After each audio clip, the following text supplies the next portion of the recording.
بسم الله الرحمن الرحيم إن الحمد لله نحمده ونستعينه ونستغفره ونعوذ بالله من شرور أنفسنا ومن سيئات أعمالنا من يهده الله فلا مضل له ومن يضلل فلا هادي له أشهد أن لا إله إلا الله وحده لا شريك له وأشهد أن محمدا عبده ورسوله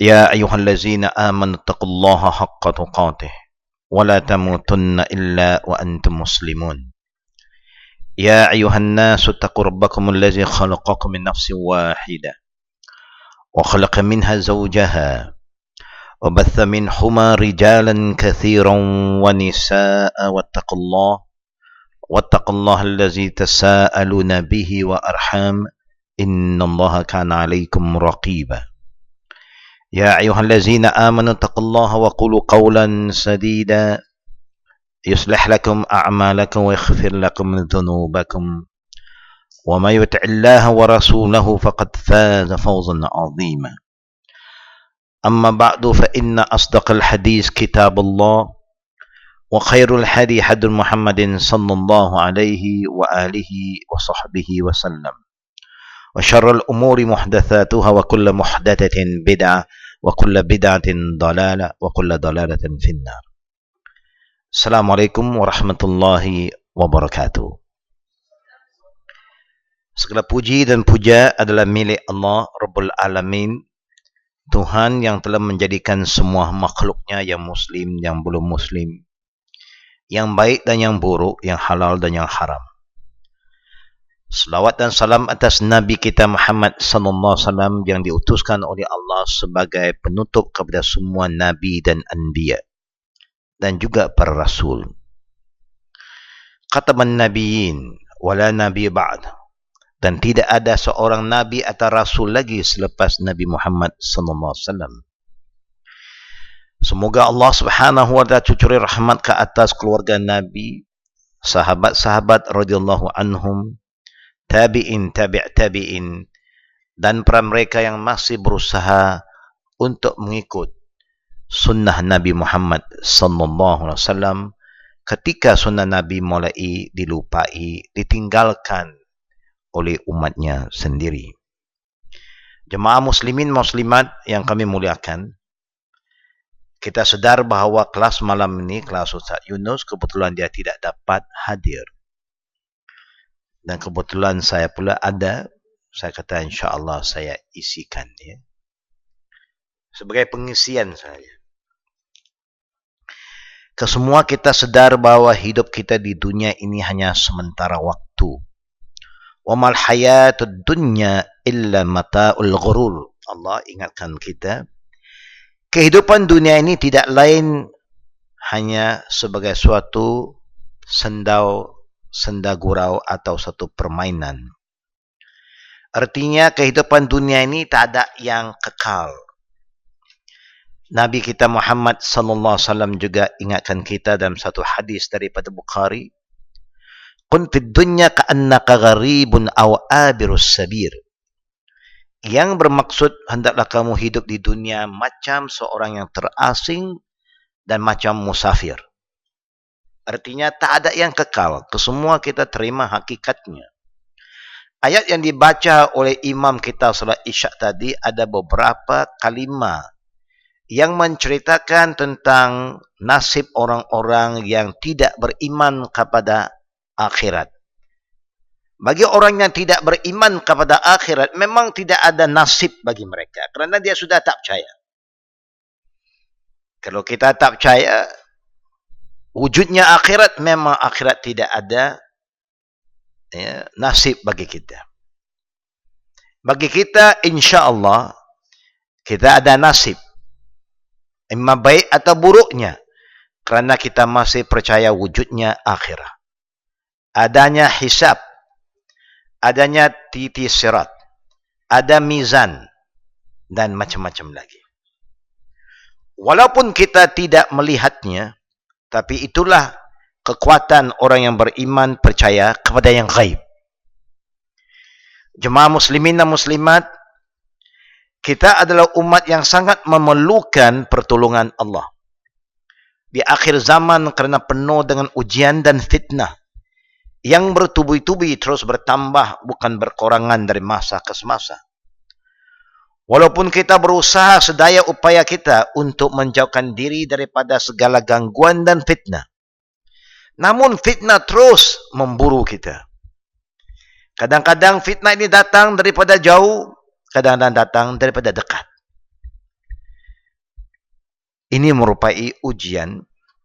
Mudah-mudahan Allah tingkatkan kesabaran kita untuk menghadapi ujian-ujian yang telah kita terima selama ini. Dan semoga kita tidak mati dalam menghadapi ujian ini, tetapi kita mati dalam mempertahankan kebenaran. Jemaah yang kami hormati, kita sedar, apabila seseorang manusia sakit, dia sangat memerlukan kepada kesehatan. Maka selepas dia ikhtiar dengan apa juga daya upaya, kewangan yang banyak, tetapi kadang-kadang dia sehat, syukur, alhamdulillah. Kadang-kadang masih tak sehat. Walaupun dah susah payah kita berusaha ke hulu, ke hilir, makan ini, makan itu, macam-macam patuah yang kita dapat daripada kawan, keluarga, semua telah diikuti, dicuba. Namun tak mendatangkan hasil. Ialah kerana kita tahu yang berkuasa untuk mensehatkan orang sakit hanya Allah. Iza maridtu fahuwa yashfin. Sesiapa yang sakit, yang berkuasa untuk menyehatkan orang sakit hanya Allah. Ubat itu sebagai ikhtiar, tetapi bukan dia yang menyehatkan. Dia yang menyembuhkan, tidak. Yang menyembuh itu Allah. Tetapi ubat-ubatan ini sebagai ikhtiar usaha manusia. Cuba kita lihat, walaupun dalam kita nak mendapat kesihatan, kita kena susah payah cari ubat. Bagaimana pula keadaannya kalau kita nak jaga diri kita daripada sakit? Kita perlu juga ada ubat. Di antara ubatnya, kita perlu menjauhkan diri kita daripada macam-macam prasangka buruk yang boleh mengganggu kesihatan kita, ketenangan jiwa kita. Sebab itu semua penyakit kalau kita lihat banyak berpunca daripada jiwa kita, kemudian dari perut kita. Bila jiwa kita tidak tenang, makanan kita sudah tidak menentu. Bila makanan kita tidak mengikut peraturan sunnatullah, maka mulalah macam-macam penyakit akan menyerang kita. Nabi kita Muhammad sallallahu alaihi wasallam selalu ingatkan umatnya supaya jangan lupa berdoa kepada Allah pada setiap ketika.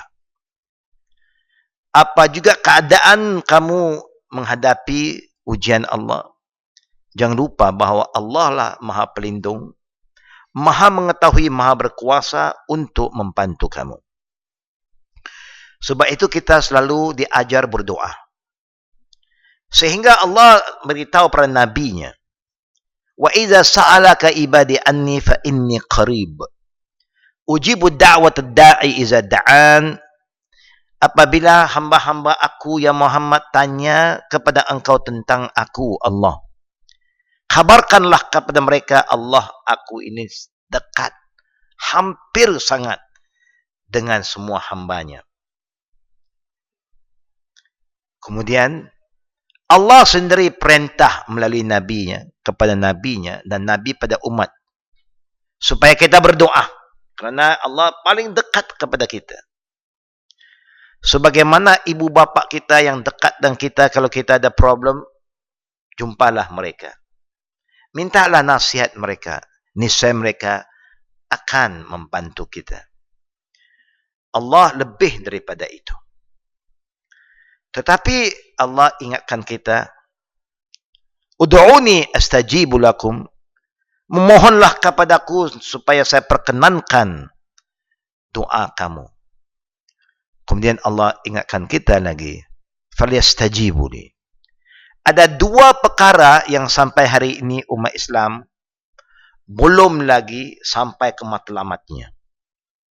Kita hanya mau doa kita dikabulkan, diterima Allah. Tapi kita lupa bahawa Allah sendiri telah mengajar kita bagaimana doa kita ini boleh diterima oleh Allah. Allah letak dua syarat saja. Pertama, falyastajibu li. Apa saja Allah suruh kita buat, jangan kita tak buat. Tiap-tiap Jumaat, khatib tidak pernah lupa ingatkan semua ahli Jumaahnya. Ittaqillah. Bertakwa pada Allah dengan mentaati segala perintahnya. Dan meninggalkan segala larangannya tiap-tiap Jumaat. Mana-mana masjid, itulah seruannya. Tapi tiap-tiap Jumaat juga orang buat kesalahan. Orang buat kesilapan. Tak juga ada perubahan. Tiap-tiap Jumaat disuruh taat pada Allah dengan mengikut segala seluruhannya. Segala seluruhannya. Jangan kata segala. Setengah seluruh perintah Allah pun belum ikut lagi. Jangan kata seluruh larangannya. Hari Jumaat dia larang menyaga, menyaga lagi. Hari Jumaat Nabi larang bercakap bila imam sedang berkhutbah, cakap lagi. Kalau begitulah sikap umat ini, bagaimana Allah nak terima doa kita? Sebab itu Allah letak syarat, falyastajibu li. Apa yang saya suruh, buat. Tapi Allah pun tahu kita tak mampu buat keseluruhannya. Sebab itu Allah hanya perintah kita, fattaqallah mastata'tum. Mentaatilah Allah menurut kemampuan masing-masing. Tak mampukah kita berhenti menyaga seketika pada hari Jumaat? Mampu. Tak mampukah kita menahan mulut kita dari bercakap pada hari Jumaat? Setengah jam saja, bukan banyak pun. Daripada bercakap, lebih baik tidur. Tidur itu, dia dosa lain, kerana mengantuk. Daripada bercakap, mengganggu orang lain. Cuba kita lihat satu di antara sabda Nabi kita Muhammad sallallahu alaihi wasallam. Dari Sa'ad ibn Abdul Waqqas radhiyallahu anhu diriwayatkan bahawa Rasulullah sallallahu alaihi wasallam telah bersabda, Da'watu zinnun iza da'a wa huwa fi batnil hud. Nabi bersabda, apabila Nabi Yunus alaihi salam digelar dalam Quran sebagai Zunnun. Nabi Yunus juga dipanggil sebagai Zunnun. Di saat dia berada dalam perut ikan paus, yang semua kita tahu dalam sejarah, itu Nabi yang lari daripada kaumnya selepas menyeru kaumnya kepada Islam. Kaumnya tidak mau menerima seruannya, degil, menyebabkan Nabi itu kecewa. Akhirnya dia ambil sikap, sudahlah, kalau kawasan ini orang tak mau seruan saya akan pergi ke pulau lain. Niat dia baik, bukan dia lari dari perjuangan. Dia nak pergi tempat lain pula supaya apa yang diseru itu disambut oleh kawasan itu. Tak mau buang masa di sini. Kalau kita buat satu benda, orang tak menilai, sudahlah. Ya. Tapi Allah takdirkan dia tak dibenarkan mendarat di pulau lain. Orang lain boleh mendarat, dia satu orang tak boleh. Begitu banyak orang dalam kapal itu, dia seorang yang ditakdirkan dibuang ke dalam laut. Walaupun tuan punya kapal kata tak, dia tetamu saya, tak sepatut kita buang ke dalam laut. Hari ini kapal kita terganggu, tidak dapat maju ke depan, tidak dapat ghostan balik ke pulau juga. Mungkin. Waalaikumsalam. Kerana terlalu berat kapal hari ini. Biasanya kapal dia suka berat. Sebab itu orang yang biasa nak pergi haji naik kapal, Masya Allah, waktu itu dia tahu, mewah. Belilah periuk besar mana pun, belilah kapal berat mana pun, kapal sedia menerima. Dia tidak ada hard weight kita. Sebab itu orang tua-tua dulu balik Mekah dengan periuk besar-besar. Kerana orang sana dia masak untuk ribuan, jutaan orang. Memang waktu itu mudahlah ya. Saya tahu kerana kapal ini dia ada hashnya, lagi berat, lagi seronok. Nah, tapi akhirnya bila mereka ambil keputusan, mungkin keberatan kerana banyak kargo, beg-beg, buang ke dalam laut, buanglah. Habis satu-satu buang, masih tak bergerak juga. Macam masuk lift lah. Masuk lift, overweight. Lift tak mau tutup. Kenalah keluar, tolak satu. Ingat satu orang saja. Tak bergerak juga, tolak dua. Kalau hilang dia punya keberatan, baru dia bergerak. Semua beg-beg yang dibawa oleh penumpang-penumpang telah dibuang, tak bergerak juga. Akhirnya kena buang orang. Orang kata ini, tengok siapa yang passenger bau.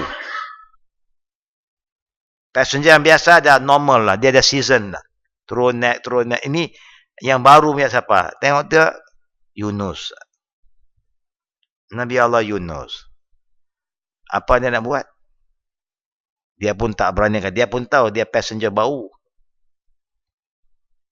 Walaupun tuan punya kapal kata ini tetamu saya, akhirnya mereka buat undi. Dia terima.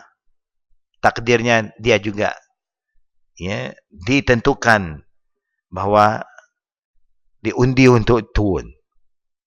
Dia pun terima. Dia tahu berenang, wallahu alam. Is he a swimmer? Allah saja yang tahu. Tapi dalam sejarah tak bercerita dia seorang yang kaki berenang. Hanya sejarah cerita bila dia dibuang dalam laut, dia tenggelam. Ini Nabi pun tenggelam. Bagaimana ada orang kata ada wali jalan atas air. Ini semua cerita karut. Kerana Nabi pun tenggelam, yang bukan Nabi, dia mungkin lebih cepat-cepat berenang sikit, tapi dia pun akan tenggelam. Jadi dengan kisah ini sudah cukup. Kalau orang kata ada orang boleh jalan atas air, tak payahlah kita dengar cerita itu lagi. Ini semua khayalan, fantasi. Dalam movie ada. Dalam Bollywood ada. Hollywood ada. Tapi dalam hakikatnya tidak wujud. Bila dia dibuang ke dalam laut, dia disambut oleh ikan paus. Ini Allah punya submarine. Allah hantar submarine, telan dia. Dia pun masuk ke dalam. Duduk dalam 3 kegelapan. Lautan pun ada kegelapannya. Dalam perut ikan sudah gelap. Ikan pula turun ke laut yang lebih gelap. 3 kali gelap. Tapi kata Nabi Muhammad sallallahu alaihi wasallam, da'a Zunnun la ilaha illa ant subhanaka inni kuntu minaz zalimin. Ini doa dia. La ilaha illa ant subhanaka. Kemudian inni kuntu minaz zalimin. فإنه لم يدع بها رجل مسلم في شيء قط إلا استجاب الله له. Riwayat At-Tirmizi. Bila Nabi Yunus alaihissalam membaca doa La ilaha illa ant subhanaka inni kuntu minaz zalimin, yang bermaksud tidak ada yang berhak diibadati secara benar, secara yang hak melainkan Allah. Di sini sebagai satu peringatan, sebelum you nak minta sesuatu dari Allah, you kena mentauhidkan Allah dulu. Jangan syirikkan Allah dalam doa. Tauhidkan Allah, la ilaha illa anta subhanak. Kamu mesti agungkan kesempurnaan sifat Allah yang maha suci daripada segala bentuk syirik. Inni kuntu minaz zalimin. Kita mesti mengaku kelemahan kita. Kalau kita salah, kita kena kata, saya minta maaf, saya salah. Jangan salah kita mempertahankan kesalahan. Kerana Allah benci orang yang angkuh dan sombong. Di antara orang-orang yang bersifat sombong ialah orang yang tidak mengaku kesalahannya. Ada manusia di zaman ini juga macam itu. Dia rasa dia betul saja. Mudah-mudahan Allah jauhkan kita dari sikap-sikap angkuh dan takabur ini. Agama Islam, agama yang sangat indah dan cantik. Lalu Nabi sambung. Yang bermaksudnya sesungguhnya seseorang yang telah mengaku tidak ada yang hak disembah melainkan Allah. Maha suci engkau Allah dari segala bentuk syirik. Dan mengaku bahawa kita telah termasuk golongan-golongan orang yang salah. Orang yang zalim. Nak sehat, cari bomo. Nak sehat, pergi tukang sihir. Buat syirik. Macam-macam kita dah buat. Kata Nabi lagi. Maksudnya apabila seseorang Muslim mengucapkan doa tersebut. Dalam kesulitan apapun. فَإِنَّهُ لَمْ يَدْعُ بِهَا رَجُلٌ مُسْلِمٌ فِي شَيْءٍ قَطْ. Dalam apa juga kesulitannya, pasti doa itu akan dikabulkan. Ini janji Nabi kepada umatnya. Yang penting doa itu mesti diikuti dengan ketaatan. Apa yang Allah perintah, buat dengan penuh amanah. Di antara dua benda yang kita selalu salah gunakan. Yang kesemua kita sedar. Apa yang disebut oleh Nabi kita Muhammad sallallahu alaihi wasallam. Sampai hari ini masih berterusan. Dan dilakukan oleh kita umat Islam yang berilmu. Apalagi yang kurang berilmu. Sebagaimana Nabi sendiri telah ingatkan umatnya. Ni'matan. Dua nikmat.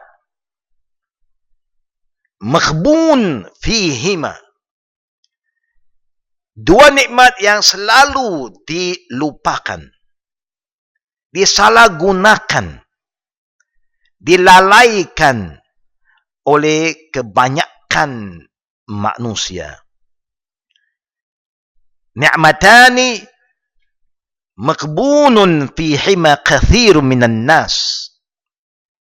Yaitu saha wal farag. Saha wal farag. Kesihatan yang Allah beri pada kita. Waktu sehat, kita tidak ada masa untuk Allah, untuk buat benda-benda yang baik, tapi cukup banyak masa untuk diri sendiri. Cukup banyak masa untuk disalahgunakan. Apalagi zaman sains dan teknologi. Dengan macam-macam peralatan yang ada pada kita. Melalaikan kita lagi. Sehingga perkara yang boleh kita buat dalam 1 jam 3-4 benda, sekarang 3 jam 1 benda. Terperangkap dengan teknologi. Penyakit ini bukan hanya menyerang orang-orang muda, orang tua pun sama. Tidak hanya kena pada orang awam, perkara ini sudah mulai dikesan, dirasai ya, oleh orang-orang sampai di Madinah. Pada akhir-akhir ini bila saya ada lawatan di Madinah, saya telah dimaklumkan bahawa kebanyakan student di Madinah, tempat yang begitu mulia, mulai gagal dalam pelajaran mereka. Menghadapi macam-macam fitnah. Sehingga guru-guru banyak yang sudah putus asa, nasihat-menasihat, tetapi tidak membawa kesan. Kerana terlalu banyak student bawa smartphone, sehingga dia tak smart lagi lah. Dia tak smart belajar lagi. Dia tak smart untuk menghafal lagi. Kerana banyak smartphone. Banyak laptop. Time kami, handphone pun belum jumpa lagi. Ya. Kalau tahun 70-an, mana ada handphone lagi. Kalau ada pun yang tebal-tebal ini. Yang besar-besar. Ya. Tapi zaman sekarang, anak-anak pun sudah ada. Ya. Nak cakap nak mak bapak pun tak ada masa lagi. Ya. Dia punya kawan smartphone. Bagi phone biasa pun dia tak mau pakai. Anak-anak sekarang.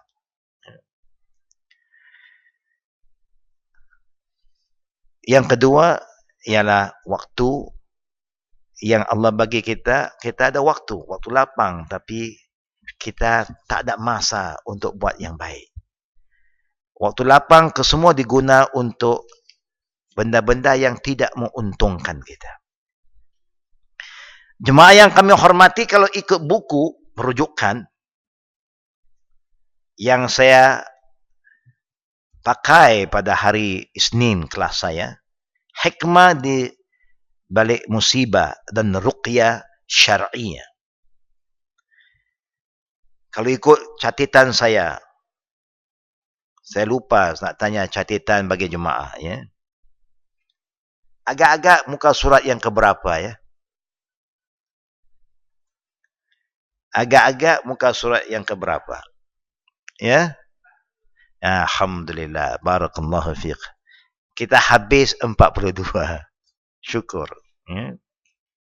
Hari Ahad pun kita ada 1 jemaah. Kalau kita tanya, sekarang kita di muka surat berapa? Selalu dia jawab orang tua. Dia bukan orang muda, orang tua. Sudah uban tapi Masya Allah. Kuat ingatannya. Apa yang kita ajar, dia ingat. Apa yang kita suruh hafal, dia hafal. Masya Allah. Mudah-mudahan begitulah kita semua yang hadir mencari ilmu. Bukan sekadar mendengar, tapi cuba menghafal.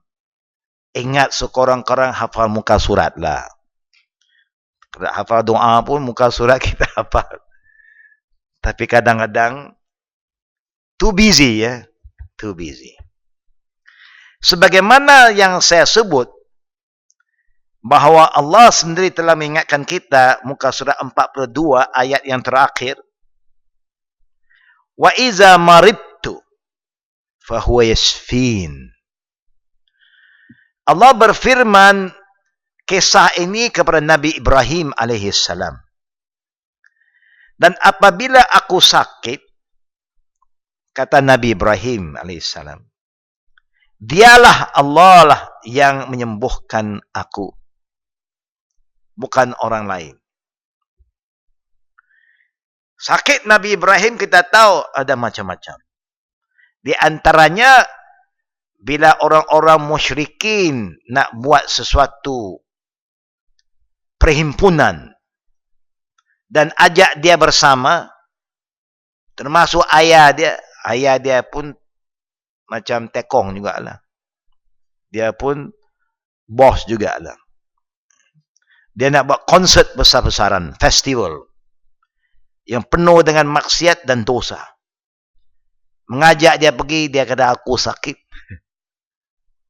Hatinya sakit.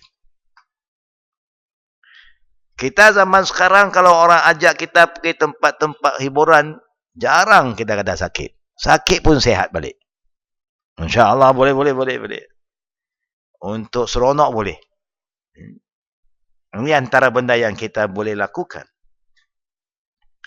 Sakit di sini artinya hati kita sakit tengok perbuatan manusia yang menyalahgunakan masanya, buat benda yang haram. Kita memang sakit. Muka surat 43. Allah berfirman, wa in yamsaskallahu bidurrin fala kashifa lah illa hu wa in yuridka bi khairin fala raddah li fadli yusibu bihi man yasha'u min ibadihi wa huwa ghafur rahim. Yang bermaksud, dan jika Allah menimpakan suatu bencana atau satu musibah kepada kamu, maka tidak ada yang dapat menghilangkan musibah itu kecuali Allah sendiri. Artinya musibah ini datang dari Allah. Kalau datang dari Allah, tak siapa boleh hilangkan musibah kecuali Allah.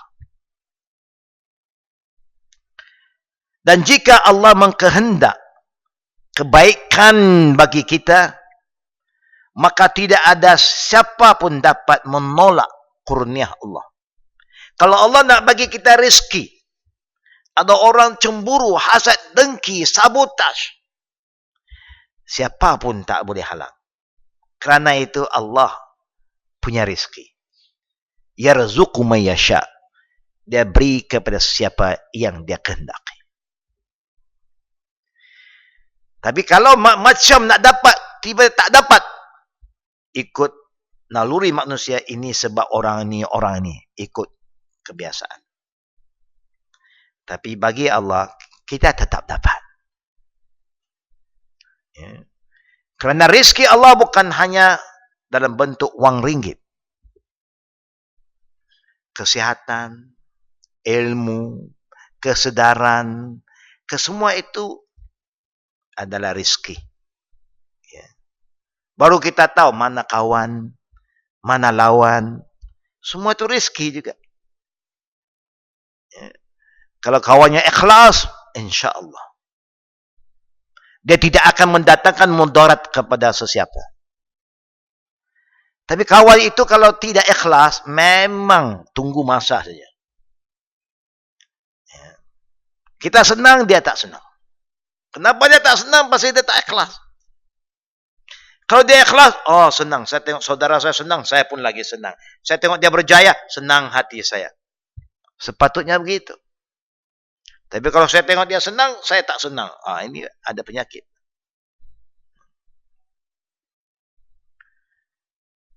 Dia Allah memberikan kebaikan pada siapa yang dikehendakinya. Di antara hamba-hambanya. Sebab itu kalau Allah bagi kepada orang yang belum Islam, banyak kelebihan. Banyak keuntungan segi dunia. Itu juga hambanya. Allah dah kata, dia beri kepada siapa yang dia berkehendak. Di antara hamba-hambanya. Dia tak kata, hambanya yang beriman kah? Yang tidak beriman, tidak. Semua hambanya. Hanya hambanya ada yang beriman dan tidak beriman. Yang tak beriman, artinya tak bersyukur. Yang beriman, artinya dia bersyukur. Nak tahu kita beriman atau tidak, senang saja.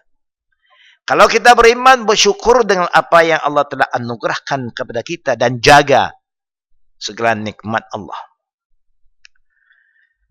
Kalau tidak syukur, artinya kufur. Bila kufur nikmat, artinya tidak beriman. Di antara satu nikmat yang orang Islam sekarang kufur, tanpa disedari oleh orang Islam yang kononnya baik, ialah kufur nikmat kasar dalam sembahyang. Kasar dalam solat pun satu nikmat. Yang mana Allah mau supaya hamba-hamba yang berjalan di atas bumi Allah musafir, pendekkan solatnya. Seorang dia nak buat 4 juga. Dia kata saya dah biasa 4. Rasa macam tak puas lah buat 2. Cepat sangat, ringkas sangat. Nak 4 juga. Dia ingat dia bagus. Kata Nabi, hazihi sadaqah min sadaqatillah, faqbalu sadaqatahu. Ini satu nikmat sedekah Allah per kamu, terima saja, jangan kufur. Jangan ingat kamu lebih pandai. Nabi sendiri pun tak buat sembahyang tamam waktu dia musafir. Waktu dia pergi Mekah buat umrah. Waktu dia tunaikan haji, tak ada satu sejarah mengatakan dia sembahyang 4 rakaat. Sampai dia balik ke Madinah. Bukankah Nabi sebaik-baik ikutan bagi kita? Sebaik-baik contoh bagi kita? Macam-macam lagi nikmat yang Allah beri. Firman Allah lagi, tapi di waktu yang sama Allah bagi tahu, Allah tu Maha Pengampun dan Maha Penyayang. Jadi kalau kamu salah, silap, derhaka pada Allah, kufur pada Allah, buat syirik, cepat-cepatlah taubat. Kembalilah kepada Allah. Allah ampun dosa-dosa kita. Kerana dia sangat sayang kepada hambanya yang bertaubat. Sehingga Nabi berkata, kullu bani Adam qatta'un wa khair qatta'in tawwabun. Semua anak cucu Adam mesti ada salah dan silap. Dan di kalangan mereka yang salah dan silap, yang sangat disukai Allah, ialah mereka yang bertaubat kepada Allah. Alhamdulillah, kita dapat peluang daripada Allah untuk mendapat kelebihan Allah untuk mengampuni dosa kita. Kita mesti bertaubat. Dan kalau kita mau Allah sayang kita, kita mesti sayang kepada Nabi-Nya Muhammad sallallahu alaihi wasallam. Kerana Allah dah kata, qul in kuntum tuhibbunallah fattabi'uni yuhibbukumullah. Katakan ya Muhammad, siapa yang kata dia sayang Allah, dia mesti ikut engkau, baru aku sayangnya. Allah berfirman lagi tadi dalam surah Yunus 107, ayat yang saya baca tadi. Sekarang kita akan baca ayat yang hampir sama, tapi surah Al-An'am ayat 17. Yang mana Allah berfirman lagi, wa in yamsaskallahu bidurrin fala kashifa lahu illa hu wa in yamsaska bi khairin fahuwa ala kulli syai'in qadir. Dan jika Allah menimpakan sesuatu musibah kepada kamu, tidak yang ada dapat menghilangkan musibah itu melainkan Allah juga. Artinya mesti kembali pada Allah. Cepat-cepat memohon kepada Allah. Dan jika Allah mendatangkan kebaikan kepada kamu, maka dia maha berkuasa atas segala sesuatu. Artinya, bila Allah nak takdir baik pada kamu, kamu jangan susah hati. Dia maha berkuasa. Dia yang nak bagi, siapa boleh halang? Siapa pun tak boleh halang. Semua doktor kata engkau 1 bulan saja. Pakar jantung, pakar neuro, makan semua kata 1 bulan. Itu pun maksimum. Bacalah Yasin banyak-banyak.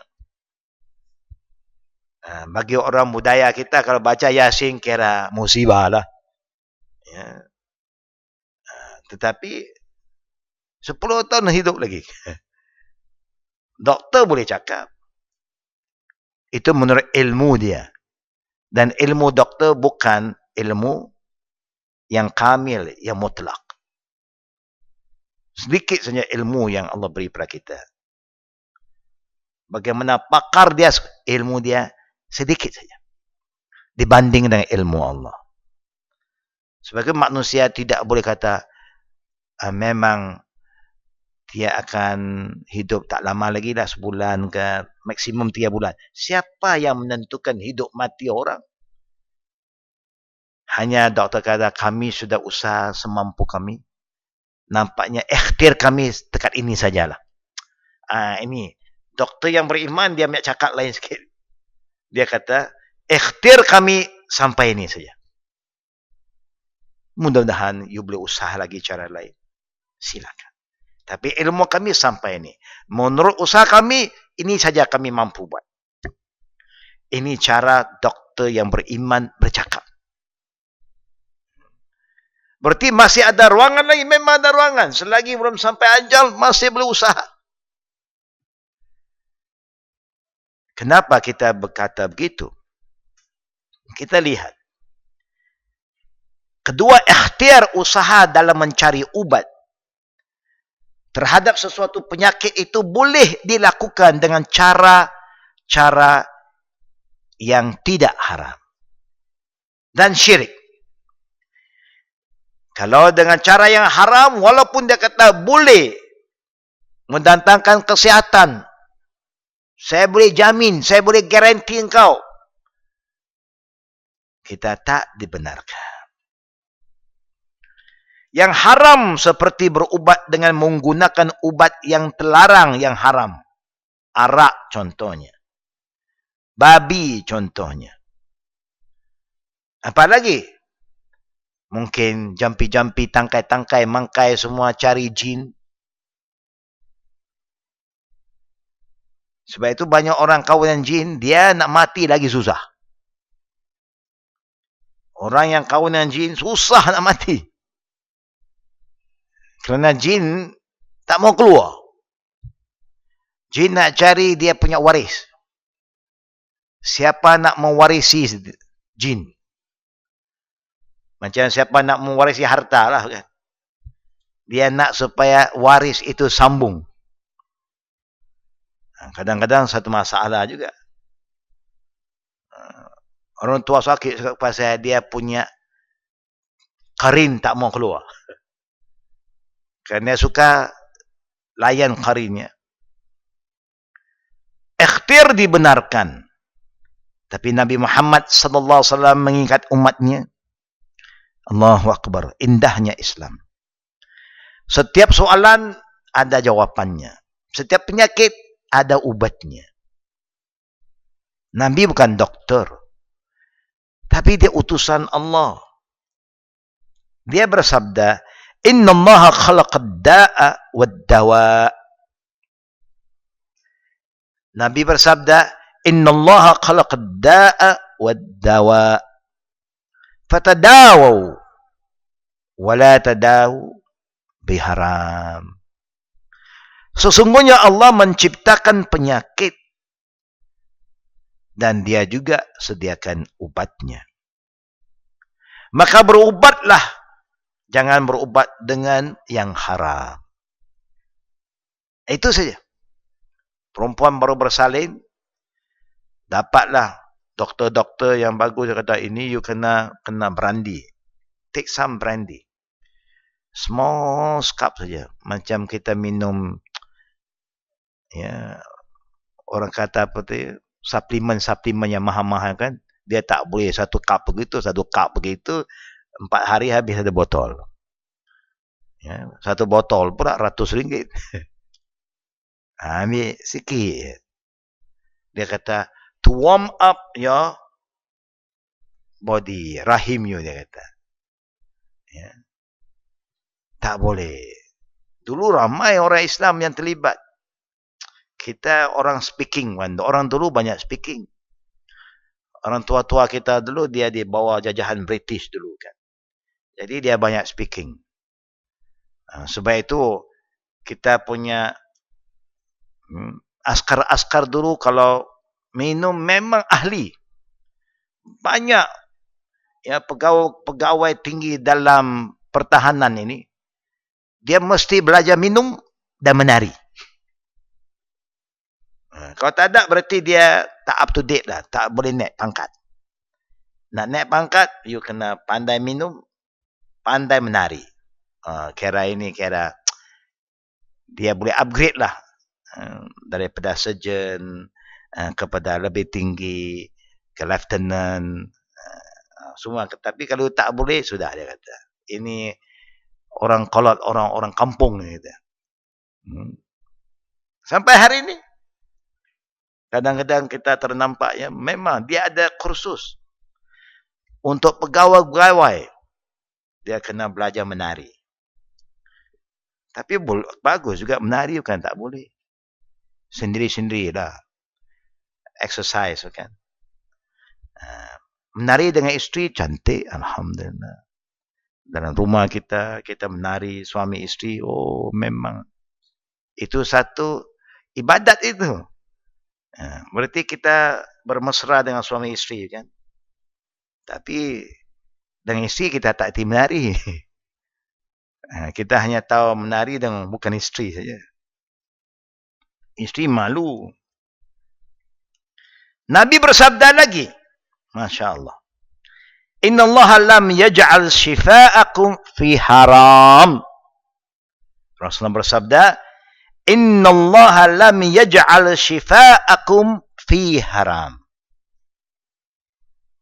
Yang bermaksud, sesungguhnya Allah tidak menjadikan kesembuhan bagi satu penyakit dengan benda-benda yang haram. Entrina kalau you makan juga guna alat-alat haram, minuman haram, pada hakikat itu bukan ubat.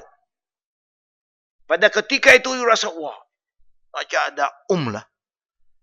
Macam orang bagi steroid lah, kan. Kena steroid, sehat. Hilang steroid, sakit balik. Dulu ramai orang-orang kampung ini terperangkap. Karena dia tengok ada satu doktor rohani dia panggil. Doktor hari ini kedai dia, kliniknya buka pukul 12. 12 malam baru buka untuk registration. Pukul 2 baru operasi. 2 pagi. Kerana dia nak communicate dengan jin. Dia tak boleh communicate dengan jin Malaysia. Jin Malaysia tak kuat. Tapi dia nak ada komunikasi jin Mekah. Dia tengok orang Islam semua datang, dia pun orang Islam, kan. Jadi dia kata, saya punya jin bukan sebarang jin. Tapi jin di negara suci, Mekah, Pak. Mekah datang punya jin. Orang biasa mesti percaya punya. Pasal dia pun guna Arab jampi-jampi sikit. Tapi celah-celah Arab tu, ya, Thai pun masuk. Jawa pun masuk. Tapi orang awam mana tahu dia jampinya ni cakap arah-arah apa, dia masuk, dia seru jin. Kemudian dia bagi ubat. Ubat itu rupa-rupanya banyak steroid. Kemudian dia kata, balik malam ini, you duduk dalam bilik you, satu tingkap nanti you jangan tutup. Buka sikit, you gantung. Ada benda yang dia bagi. Macam number lah. Kira supaya jin tu tahu inilah saya punya patient. Jin akan datang buat operasi, spiritual operation. Nanti esok you tengok dapat jantung baru, organ baru, semua baru sekarang. Spare part dah dapat, jin hantar. Wah, kalau benda itu jadilah betul. Saya ingat semua pemimpin-pemimpin dulu tak mati sampai hari ini. Ya, pemimpin mana dia suka mati? Bukan. Dengan Alhamdulillah, kehidupannya senang, kemudahan semua ada. Mana ada satu raja nak mati kalau boleh? Bukan. Kalau boleh tukar organ, tukar, semua dia tukar. Jangan kata tukar. Kalau dia kata, you punya jantung ni, ya, tak boleh guna, yang boleh pakai sesuai dengan badan you, jantung budak itu, dia akan suruh orang bunuh budak itu kerana nak hidup untuk pindah jantungnya. Tapi bila Allah kata mati, mati. Hidup mati bukan kerana jantung. Hidup mati kerana Allah telah takdirkan. Jadi Nabi telah bersabda bahawa Allah tak pernah jadikan ubat bagi kamu sesuatu benda yang haram. Sudahlah, jangan kita ada kepercayaan darurat. Ini penyakit kita. Ini penyakit orang Islam sekarang. Tak sabar, sikit-sikit darurat. Boleh. Astaghfirullahalazim. Kita guna kalimah darurat ini luar biasa. Ya. Macam-macam yang kita guna istilah darurat sekarang.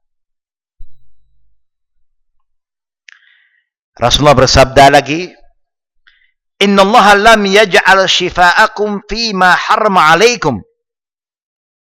Ya, Rasulullah bersabda lagi, "Innallaha lam yaj'al shifa'akum fima harrama 'alaikum." Macam hadis yang tadi, hanya bunyinya berbeza. Maksudnya sama saja. Sesungguhnya Allah tidak menjadikan kesembuhan penyakit kita pada apa yang diharamkan oleh Allah ke atas kita. Dan tidak boleh juga kita berubat bila kita sakit dengan hal-hal yang mensyirikkan kita. Jampi-jampi, tangkai-mangkai. Ya, tak boleh. Dia nak suruh ikat sini, ikat sana. Janganlah ikat. Kadang-kadang kita tak mau. Ya, cucu kita sakit. Atau anak kita sakit. Nenek dia ada. Kita kata, kita jangan pakai ni. Kita pun keluar ke office. Nenek pakai. Balik-balik. Ada juga ikat-ikat sini. Lepas tu kita pun buang. Rupa-rupanya tali tu banyak. You buang satu, dia ikat lagi. Ikat balik. Lama-lama kita kata, alah sudahlah orang tua ni, jangan ganggu dia lah. Kita mengalah. Tak boleh. Kita kena, selagi dia ikat, selagi itu kita potong. Selagi dia ikat, selagi kita potong. Kerana dia buat syirik terhadap anak kita. Tetapi orang tua kita niat baik. Tapi kerana dia tak tahu apa itu syirik. Dia ingat benda itu tak syirik. Ini, ayat ada kalimah Allah. Ustaz yang bagi tahu. Lagi dia confirm. Kamu tu bukan ustaz. Kata tak boleh, mana kamu belajar. Ini ustaz yang bagi. Tok guru dia pergi haji, pergi Mekah 10 kali tahu. Macam-macam dia. Jadi orang awam kan orang.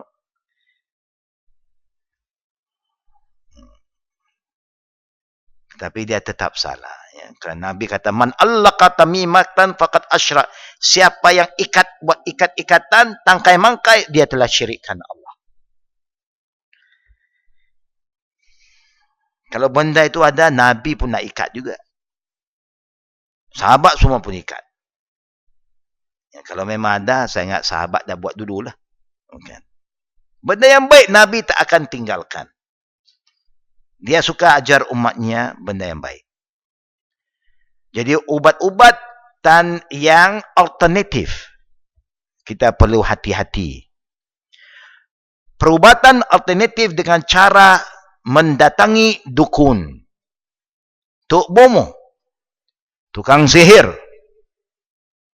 paranormal, orang pintar, menggunakan jin, pengubatan dengan jarak jauh. Ini macam hantar-hantar punya. Kadang-kadang kita dahsyat. Orang kata, ada satu orang tua, Masya Allah, dia ini.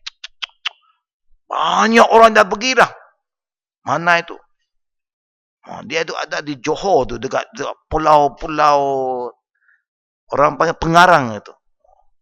Pergi. Mesti pergi. Tak kira lah berapa kosnya. Pasal nak sehat.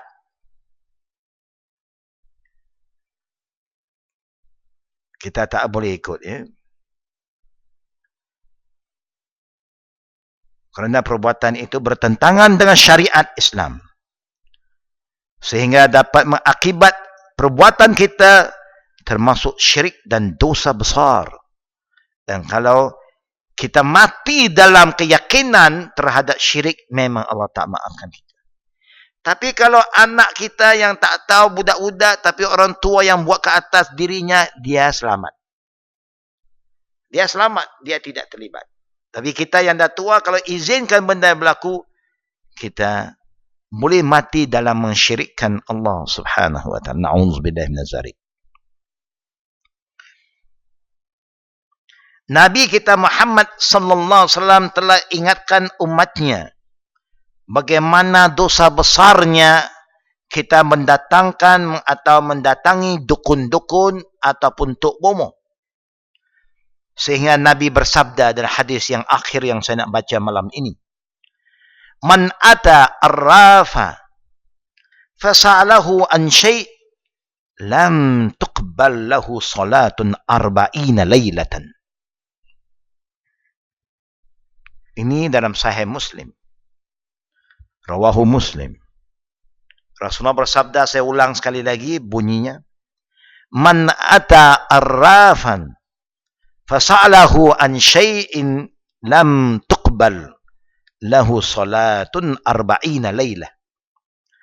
Barang siapa yang mendatangkan atau mendatangi atau jumpa kepada dukun-dukun atau dikenali dengan tukang ramal, lalu dia tanya kepada mereka tentang sesuatu urusan yang ada kaitan dengan penyakit mereka, hilang wang ringgit kah, apakah, apa saja dia tanya, dan dia terima apa yang disebut oleh tok dukun itu, maka Nabi Muhammad sallallahu alaihi wasallam bersabda, Allah tak akan terima solatnya selama 40 malam. Berarti 40 malam itu you kena sembahyang. Macam kena kerja. Kerja yang tarak gaji. Tapi kalau you mati ketika itu, 40 hari kalau itu waktu itu you mati, apa nak jadi? You mati dalam suasana syirik. Na'udzubillahi minaz zalik. Jemaah yang kami muliakan, semoga Allah Subhanahu wa taala selamatkan diri kita, keluarga kita, anak-anak kita, kalau kita ada cucu-cucu kita, daripada syirik dan juga apa juga perubatan yang bertentangan dengan nilai-nilai Islam. Amin ya rabbal alamin. Kalau ada soalan, dipersilakan.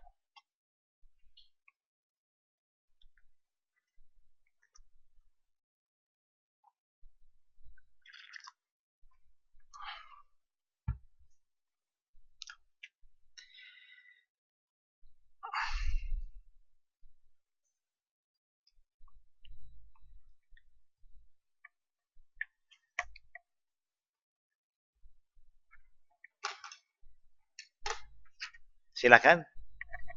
Waalaikumsalam warahmatullahi wabarakatuh.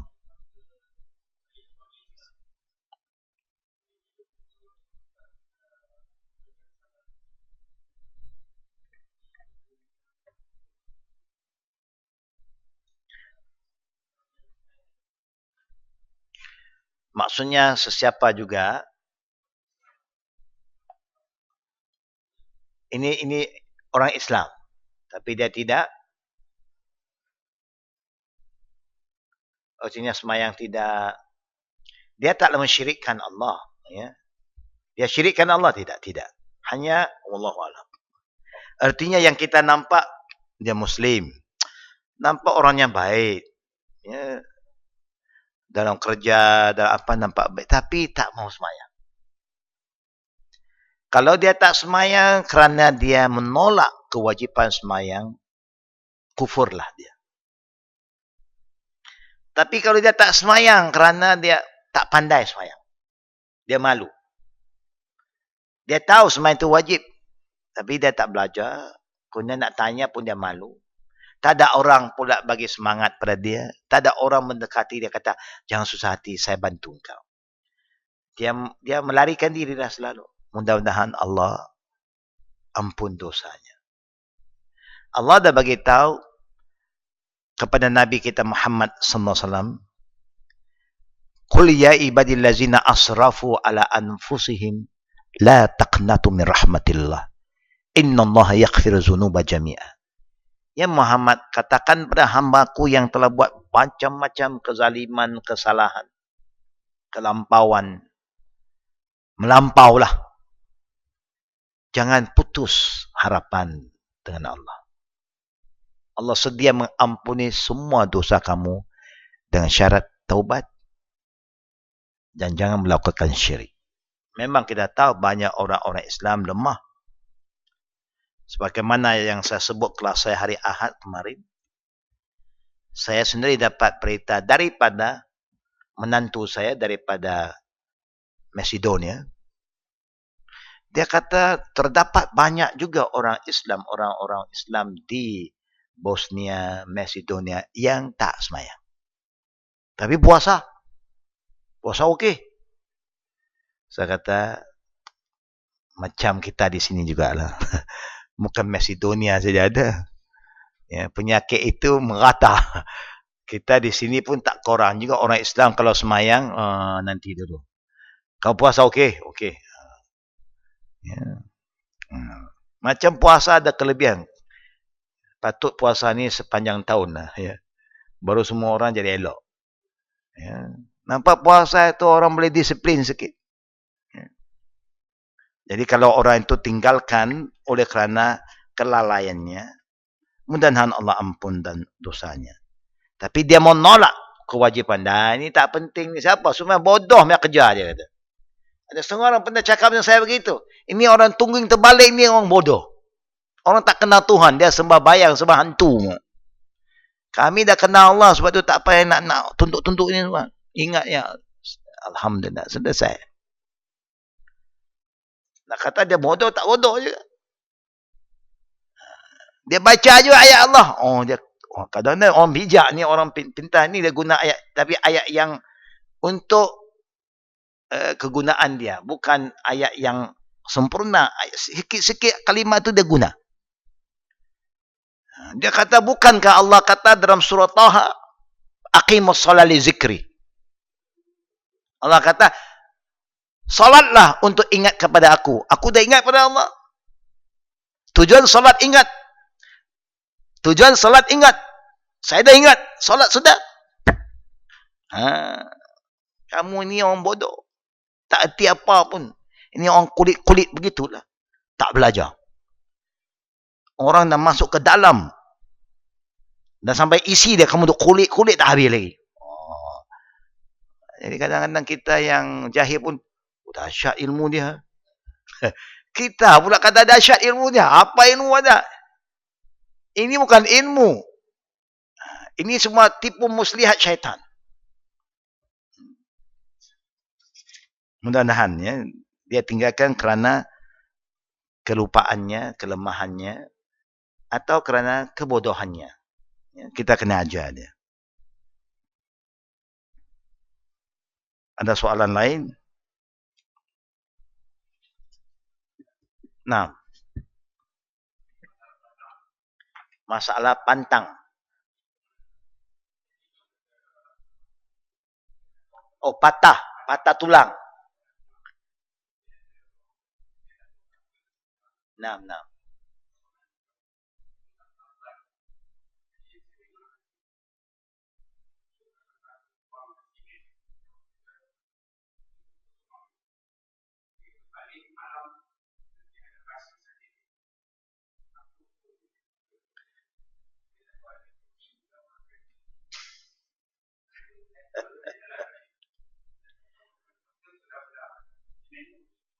Yalah. Ikut perubatan patah-patah kepada yang normal, dia letak semen. Tujuannya letak semen supaya tulang itu dapat diluruskan balik. Supaya kita tak bergerak, sebab tu dia semen tak bergerak, tak kacau, dia senang dia akan sambung balik. Ya. Sama juga tujuan dia seperti orang yang mungkin ada keahlian yang lain. Kerana dia takut nak tolak kan. Dia X-ray saja. X-ray ini kena semen. Dah patah.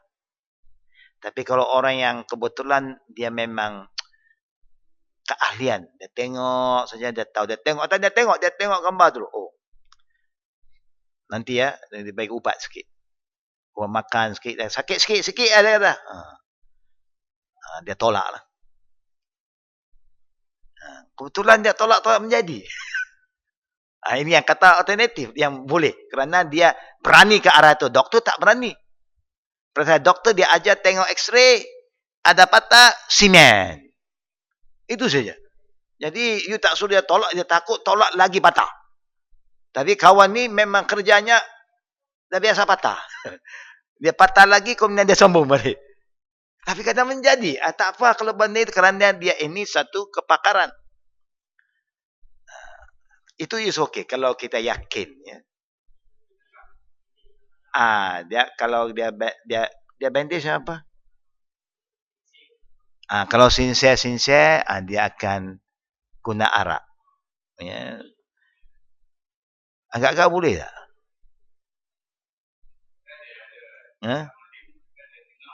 Kita tahu arak itu haram diminum. Ya.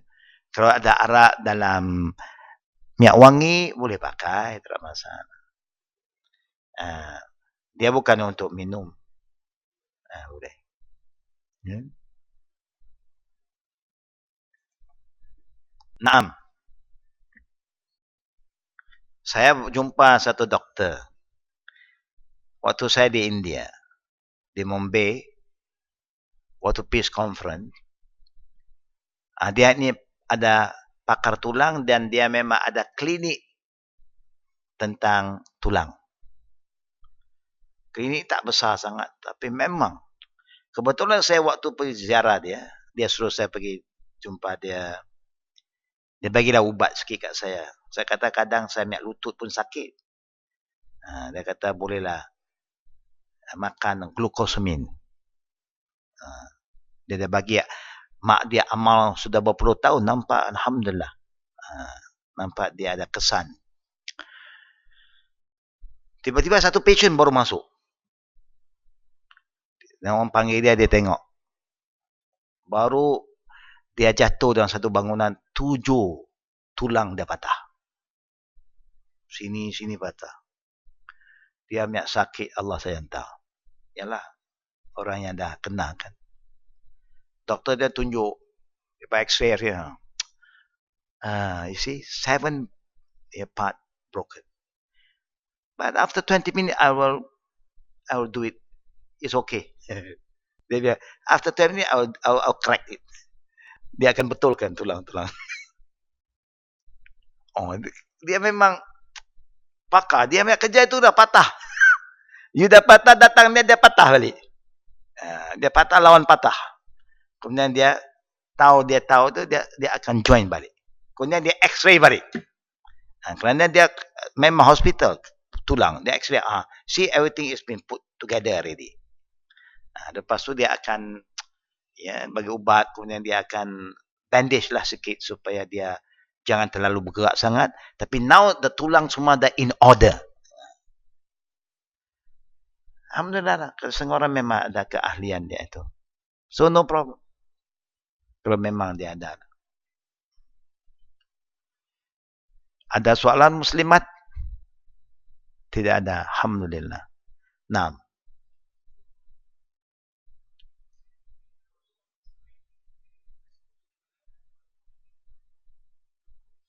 Seseorang yang mati waktu malam, elok tak kita uruskan mayat itu pada malam itu juga. Ya, kalau semua keluarga sudah ada, kemudahan ada, paling baik. Memang Rasulullah suruh kita segerakan urusan kebumian. Bila ada kematian, segerakan masalah perkebumian itu. Seperti mana 3 benda yang Nabi suruh kita segerakan. Jangan lewat-lewat tanpa sebab. Pertama, waktu solat dah masuk, segerakan solat kamu. Kedua, bila jodoh dah ada, dah orang dah kahwin cepat-cepat. Jangan tunang-tunang lama sangat. Ya, kahwin saja. Ya. Yang ketiga, ialah bila mati cepat kita tanam. Ya. Tapi kalau ada kemudahan, kalau kebetulan kawasan kita ini, kemudahan malam tak ada. Konya orang tua-tua takut pula pergi kubur tu malam. Dia takut macam malam tu nanti ada yang dah mati bangkit balik. Ini kepercayaan satu benda yang membawa pada syirik lah kan. Tapi kalau orang yang faham, no problem. Negeri Arab semua dapat isyak pun dia tanam. Berarti 9, 10 malam, no problem. Pasal kemudahan ada. Orang pun ada. Ya, lampu di situ pun ada. Dan tanam simple saja cara Islam.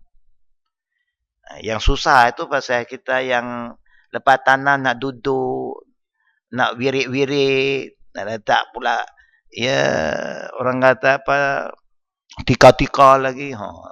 Dia takutnya duduk tanah lama, yang lain pula bangun. Jadi dia tak nak pergi. Tapi kalau nak buat, kalau ada kemudahan, no problem. Yang penting ada kemudahan. Kalau tidak, then you tunggulah sampai esok, no problem. Bukan sengaja ya. Kerana kita nak gali, dia tak kasih. Dia ada tukang gali. Kan? Dan kan dia lubang tak, dia kata, lampu tak ada. Tak boleh kata. Kita tak boleh buat apa.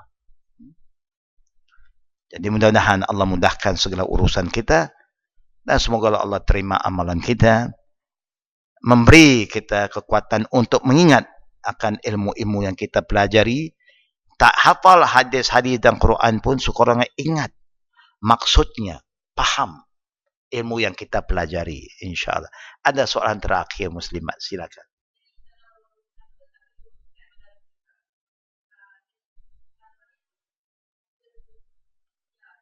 Memang tak ada apa kecuali dia ambil kesedaran pada orang hidup. Jadi patutnya dia yang lambat ialah kebumian. Jadi afdaliannya mandi cepat-cepat. Kerana mandi di dalam rumah, dia bukan dalam atas kubur kan. Mandi kita kafankan, dah boleh solat. Siapa yang ada dah boleh solat. Kerana orang yang datang pada malam ini mungkin tak boleh datang esok.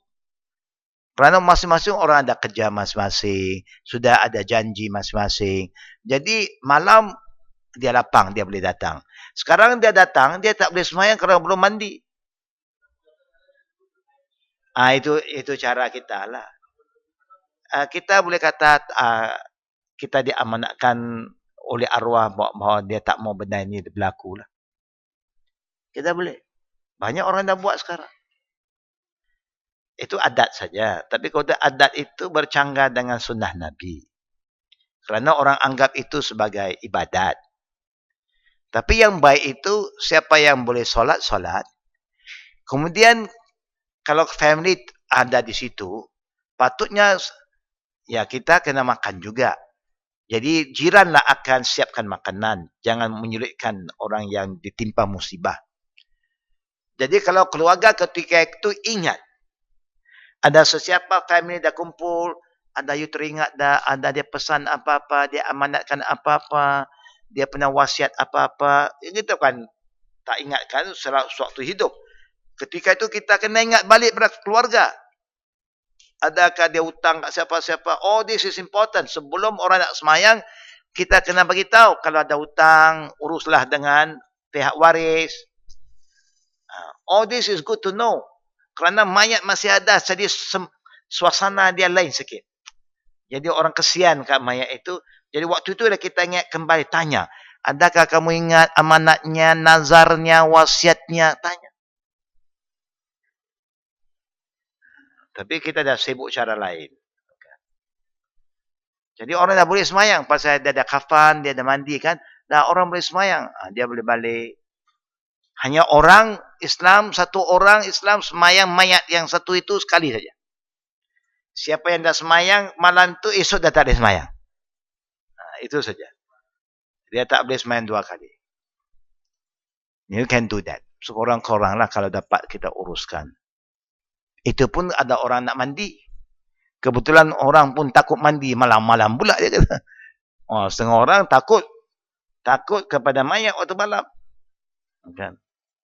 Macam-macam kepercayaan kan. InsyaAllah itulah peringatan kita ya kepada semua yang hadir. Sehingga kita bertemu pada waktu-waktu yang lain, hanya kita doakan apa yang kita pelajari. Cubalah kita ingat dan faham. Dan kita kena proaktif terhadap ilmu kita. Dan jadikan dia satu amalan. Bukan hanya penambahan ilmu, tetapi tidak ada perubahan dalam sikap kita masing-masing. Subhanakallahumma bihamdika. Asyhadu an la ilaha illa anta. Astaghfiruka wa atubu ilaik. Assalamualaikum warahmatullahi wabarakatuh.